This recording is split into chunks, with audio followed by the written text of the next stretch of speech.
നമസ്കാരം. Tirurangadi today news അപ്ഡേറ്റ്സിലേക്ക് സ്വാഗതം. സ്വർണ്ണ സമ്പാദ്യം ഇനി തൂബയ്ക്കൊപ്പം 40ാം വാർഷികാഘോഷത്തോടനുബന്ധിച്ച് നഞ്ചിപ്പിക്കുന്ന ഗോൾഡൻ സ്കീമുകൾ. മാസ നിക്ഷേപ പദ്ധതി മുതൽ പ്രത്യേക മംഗല്യാൻ സ്കീമിലൂടെ പണിക്കൂലിയില്ലാതെയും പണിക്കൂലിയിൽ കിഴിവുകളോടെയും രജിസ്റ്റർ ചെയ്യാനും കൂടുതൽ അറിയാനും 9084 നിങ്ങളുടെ ഇഷ്ട സ്വർണ്ണമണിയാം ഇഷ്ടം പോലെ. ഓടിക്കൊണ്ടിരിക്കെ വാഹനങ്ങൾക്ക് തീപിടിച്ചുണ്ടാകുന്ന അപകടങ്ങൾ വർദ്ധിക്കുന്ന സാഹചര്യത്തിൽ പരിഹാരം കണ്ടെത്തി മൂന്നിയൂർ സ്വദേശിയായ യുവാവ്. മൂന്നിയൂർ കുന്നത്തുപറമ്പ് പി മുഹമ്മദ് അഫ്നാസാണ് സുരക്ഷാ സംവിധാനം കണ്ടെത്തിയിരിക്കുന്നത്.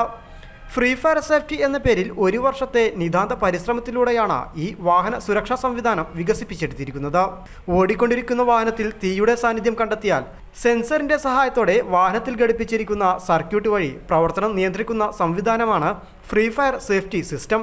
സാധാരണഗതിയിൽ തീപിടിച്ചാൽ ഡോറ് ലോക്കാകുകയും യാത്രക്കാർ പുറത്തിറങ്ങാൻ സാധിക്കാതെ വരികയും ചെയ്യും. ഈ കാരണങ്ങൾ കൊണ്ടാണ് ധാരാളം മരണങ്ങൾ സംഭവിക്കുന്നതും.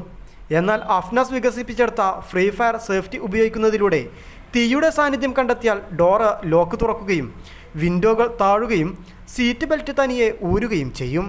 ഇതോടെ യാത്രക്കാർക്ക് എത്രയും വേഗം പുറത്തിറങ്ങുവാനും സാധിക്കും. കൂടാതെ പുറത്തു നിൽക്കുന്ന ആളുകൾക്കും ഡോർ തുറക്കുവാനും അതിലൂടെ ആളുകളെ രക്ഷപ്പെടുത്തുവാനും സാധിക്കും. കൂടാതെ വാഹനത്തിന് തീപിടിച്ച സന്ദേശം സർക്യൂട്ടിൽ ശേഖരിച്ച ഉടമയുടെ മൊബൈൽ നമ്പറിലേക്കും GPS വഴി തൊട്ടടുത്തുള്ള അഗ്നിരക്ഷാസേന യൂണിറ്റിലേക്കും പോലീസ് സ്റ്റേഷനിലേക്കുമടക്കം വാഹനത്തിൻ്റെ ലൊക്കേഷൻ കൈമാറും. ഈ സമയം തന്നെ ഫോർ ഇൻഡിക്കേറ്റർ പ്രവർത്തിക്കുകയും പ്രത്യേക അലാറം അടിച്ച് സമീപത്തുള്ള ആളുകൾക്ക് വാഹനത്തിൽ അപകടം സംഭവിച്ചിട്ടുണ്ടെന്ന വിവരം അറിയിക്കുവാനും സാധിക്കും. ഈ ആശയം മോട്ടോർ വാഹന വകുപ്പുമായി സംസാരിച്ച് വാഹനങ്ങൾ നടപ്പിലാക്കുവാനുള്ള ശ്രമത്തിലാണ് നിലവിൽ അഫ്നാസ്. നമ്മുടെ നാട്ടിൽ നിരന്തരമായിട്ട് ഇപ്പോൾ വാഹനങ്ങൾ കത്തിക്കൊണ്ടിരിക്കുകയാണ്. അപ്പം നമ്മൾ വാഹനത്തിനുള്ളിൽ കുടുങ്ങി ഒരുപാട് ആളുകൾ മരിക്കുന്നുണ്ട്. അപ്പം നമ്മൾ ഡെവലപ്പ് ചെയ്തിട്ടുള്ള ഒരു ഇലക്ട്രോണിക്സ് ഡിവൈസാണിത്. ഈ ഒരു ഡിവൈസ് നമ്മൾ വണ്ടിയിൽ ഇൻസ്റ്റാൾ ചെയ്ത് കഴിഞ്ഞാൽ ഓട്ടോമാറ്റിക്കായിട്ട് തന്നെ വണ്ടിയുടെ 4 ഡോറും ഓപ്പൺ ആവും ചെയ്യും. അതുപോലെ തന്നെ നമ്മൾ പവർ വിൻഡോ ഓപ്പൺ ആവും, വണ്ടീൻ്റെ ഡോറ് ഓട്ടോമാറ്റിക്കായിട്ട് അൺലോക്ക് ആവും.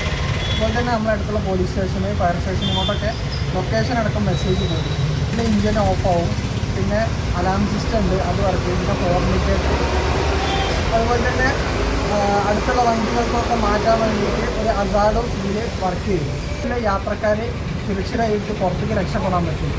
ഇപ്പോൾ പെട്ടെന്ന് നമ്മൾ പാനിക് ആകുമ്പോഴാണ് ഇതിൻ്റെ സീറ്റ് ബെൽറ്റൊക്കെ കുടുങ്ങുന്നത്. അപ്പോൾ സീറ്റ് ബെൽറ്റൊക്കെ ഓട്ടോമാറ്റിക്കായിട്ട് തന്നെ ഈ ഡിവൈസ് തന്നെ റിമൂവ് ചെയ്ത് കഴിഞ്ഞാണ്. അപ്പം വണ്ടി ഇനിയിപ്പോൾ അഥവാ നമ്മൾ പെട്ടെന്ന് പാനിക്കായിട്ട് വല്ല ബോധം പോകുന്നത് ചെയ്ത് കഴിഞ്ഞാൽ തന്നെ പുറത്തുള്ള ഒരാൾക്ക് വന്ന് ഡോറ് തുറന്നു കൊടുക്കാൻ പറ്റും. കാരണം ഓട്ടോമാറ്റിക്കായിട്ട് വണ്ടി അൺലോക്ക് ആവുന്നുണ്ട്. സാധാരണ വാഹനം കത്തുമ്പോൾ വണ്ടിയുടെ ഡോറ് ലോക്കാവുകയും ചെയ്യും. അതായത് സർക്യൂട്ട് തിരികിയിട്ട് വണ്ടിയുടെ 4 ഡോറും ലോക്കാവുകയും ചെയ്യും. പിന്നെ പറമ്പിൽ നമ്മൾ പൊട്ടിച്ച് ഗ്ലാസ് പൊട്ടിച്ചിട്ട് വേണ്ടി വരും നമുക്ക് ഇറങ്ങാൻ. അപ്പോൾ ഈ ഒരു ഡിവൈസ് നമ്മൾ വണ്ടിയിൽ ഇൻസ്റ്റാൾ കഴിഞ്ഞാൽ അതിലൊന്നും ആവശ്യമില്ല, ഓട്ടോമാറ്റിക്കായിട്ട് തന്നെ ഈ ഫങ്ഷൻസൊക്കെ വർക്ക് ചെയ്യും. അതോടൊപ്പം തന്നെ നമ്മൾ യാത്രക്കാർക്ക് സുരക്ഷിതമായിട്ട് രക്ഷപ്പെടാനും പറ്റും. ഇതിൻ്റെ ഒരു എമർജൻസി ബട്ടൺ കൂടെ ഉണ്ട്. ഇൻകേസ് എന്തെങ്കിലും കാരണവശാൽ ആ ഒരു സെൻസർ വർക്ക് ചെയ്യാതിരിക്കുക എന്തെങ്കിലും ചെയ്ത് കഴിഞ്ഞാൽ ഈ ഒരു എമർജൻസി ബട്ടൺ എത്തിക്കഴിഞ്ഞാൽ നമുക്ക് സുരക്ഷിതമായിട്ട് രക്ഷപ്പെടാൻ പറ്റും. ഇരുചക്ര വാഹനങ്ങളിൽ വരെ ഇത് സ്ഥാപിക്കാവുന്നതാണ്. ലോകത്ത് ആദ്യമായിട്ടാണ് ഇത്തരമൊരു യന്ത്രം കണ്ടുപിടിക്കുന്നതെന്ന് അഫ്നാസ് പറഞ്ഞു. 6000 രൂപയാണ് ചെലവ് വരുന്നത്. ഗവൺമെൻറ്റുമായി സഹകരിച്ച് ഇത് വിപണിയിൽ ഇറക്കുവാനാണ് ഉദ്ദേശിക്കുന്നത്. പുത്തൻപീടിയക്കൽ അലിയുടെയും സാബിറയുടെയും മകനായ അഫ്നാസ് വളവന്നൂർ ബാഫക്കി യത്തീംഖാന ITIയിൽ നിന്നുമാണ് പഠനം പൂർത്തിയാക്കിയത്.